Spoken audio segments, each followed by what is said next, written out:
Well, folks, in today's video, we're going to be testing all these vintage HO scale locomotives I bought off of eBay.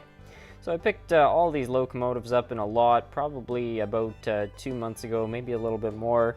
And I've been meaning to test them for a while because I really don't know if any of these run or not. If I were to take a guess, most of these probably haven't run for at least 20 years. If you just look at a lot of them, the wheels are like super dirty and oxidized, and the majority of these engines are likely over like 50 years old, so I wouldn't be surprised if they were sitting in a basement or a warehouse or something like that for a long time and just got taken out of storage and put up on eBay. So yeah, no idea if any of them run. We're gonna find out if any of them will spring to life. I would say the chances of any of these running, it's probably low, but I mean, there's only one way to find out, which is to run them all. So we'll go through them all one at a time and see what springs to life and what doesn't. There are 3 I'm already gonna write off though. This one, and this one right here, because these are all dummy engines. So these ones definitely will not run as they don't even contain a motor. But as for all of these ones, maybe they will. I don't know. Let's start with the steam engine. This was actually a freebie. It was not included in the listing photos, but I just found it in the box, so I guess the seller was generous enough just to throw it in.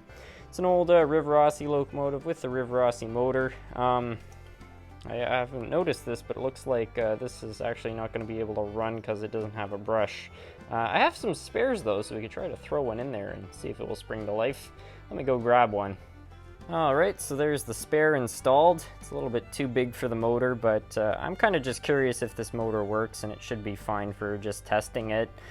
Even if the motor does work, this engine's definitely not going to run without some restoration work, because you can actually see right here, the metal tire has come right off the wheels, so we'll definitely need to fix that at some point. But Riv Rossi engines tend to be fairly tough.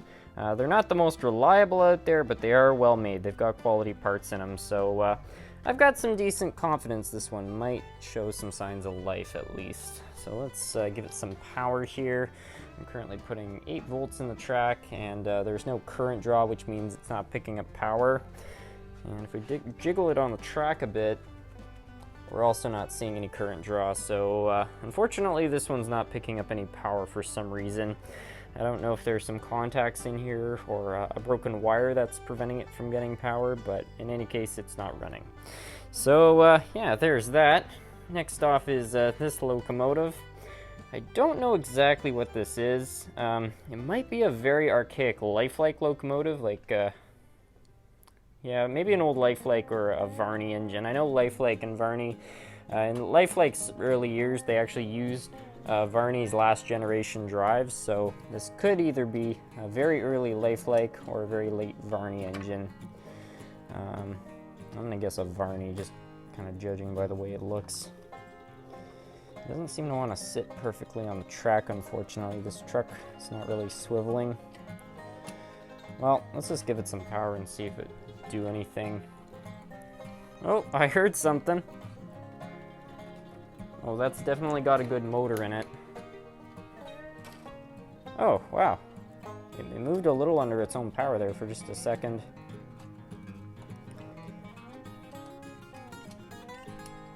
Yeah, I don't think it's gonna run. I think it might be just having some troubles just because the trucks are kind of stiff. I don't know what's going on right there, but it won't sit on the track perfectly.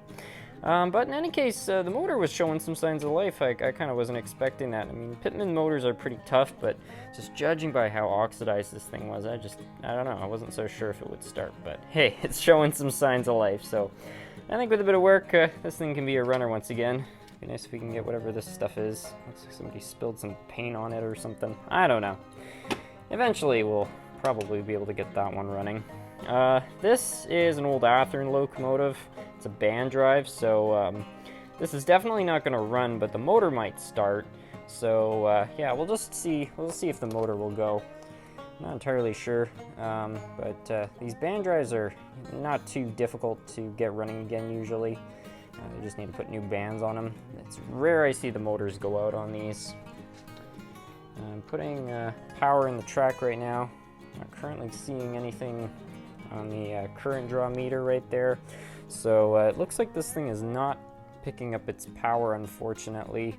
It's a pretty good chance though that these wheels are just so oxidized power can't flow through them. So I'd suspect if we gave those wheels a good cleaning and cleaned all the contacts, I bet this thing would fire right to life. This is a bit of an interesting one. This is a Penline GG1. These are somewhat sought after. You can see them going on eBay for quite a bit. This one's probably not worth that much because it's not in very good shape, but I've always wanted to own a Penline GG1, so yeah, I'm kind of curious to see if this thing's going to start. It's got a drive system I haven't really seen before, so I'm really curious to see if this thing's going to go. But you never know, some of these older engines can be built pretty well, especially if they got a good 5-pole motor in them. Provided it's not too oxidized, it might just go. So I'm putting 8 volts in the track once again. Currently not seeing any current draw, so whether or not it's going to start, I don't know. I'm going to shake it on the track a bit. I definitely hear the motor humming, and we now have high current draw. Try flipping the direction. And we actually have a working light right there. But when you have you know, a motor humming but no movement, likely means something is seized. And just looking at this drive, you can see really kind of old grease and stuff. So I'm not going to try to force this thing to go. Probably has hardened lubricants in it, which need to be removed. But the fact the motor is showing some signs of life is very promising. So yeah, with a bit of work, we might be able to get this one running. I also do have the pilot trucks for it, but unfortunately they seem to have zinc pests, so I'm not quite sure what to do about that. But in any case, it's better than nothing. And next up we got this. This is an old Marks Rock Island locomotive. You can actually see the Marks logo right there. I've always wanted one of these. I don't know when they were made. I would probably guess about the 1950s. Yeah, 50 sounds about right. This one I kind of have low expectations for running wise, just because you can see the wheels are super oxidized on this thing, and can't really seem to turn the drive on that, so we'll see if the motor will at least hum or something like that.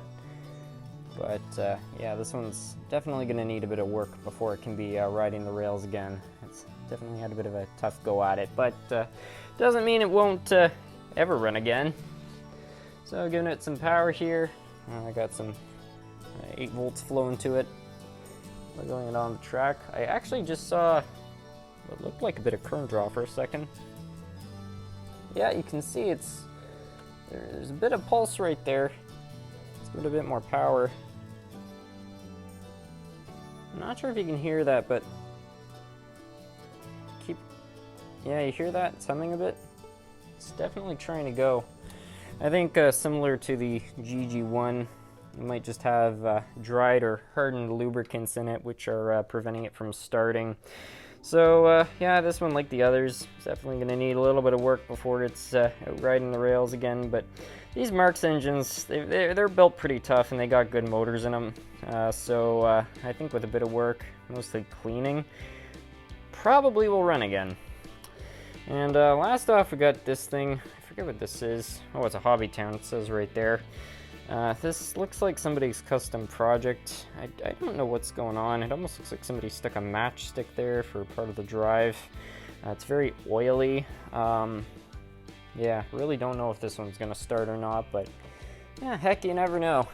It certainly probably looks the worst of the bunch. I don't even think it was assembled properly as a kit. You can see it's, I don't know, there's a big gap right there.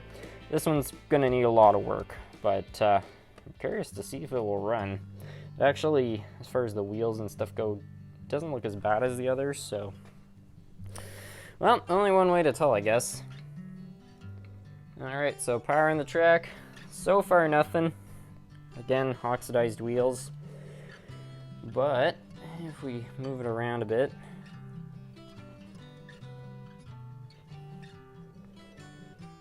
yeah, unfortunately that does not seem to be showing any signs of life. We'll try flipping the direction. We'll give it a bit more power. Sometimes that helps a bit, because if it gets a tiny bit of power for a second, it might just do something, but there's a chance it's just got a broken connection, or the wheels are just so oxidized you can't pick up power.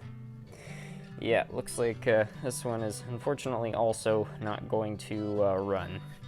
But in any case, I bought all these engines as projects, so you know, my expectation wasn't for them necessarily to run. I was just curious if any of them would start, and I'm pretty confident we'll be able to get most of them, if not all of them, working again. They just need really a lot of cleaning, some fresh lubricants, just a little bit of TLC, really, and I think these could all be runners once again. They've all got pretty much, you know, at their core, they're well-built engines, so I don't think there's a whole lot that's actually broken on them. They just need a bit of maintenance, really.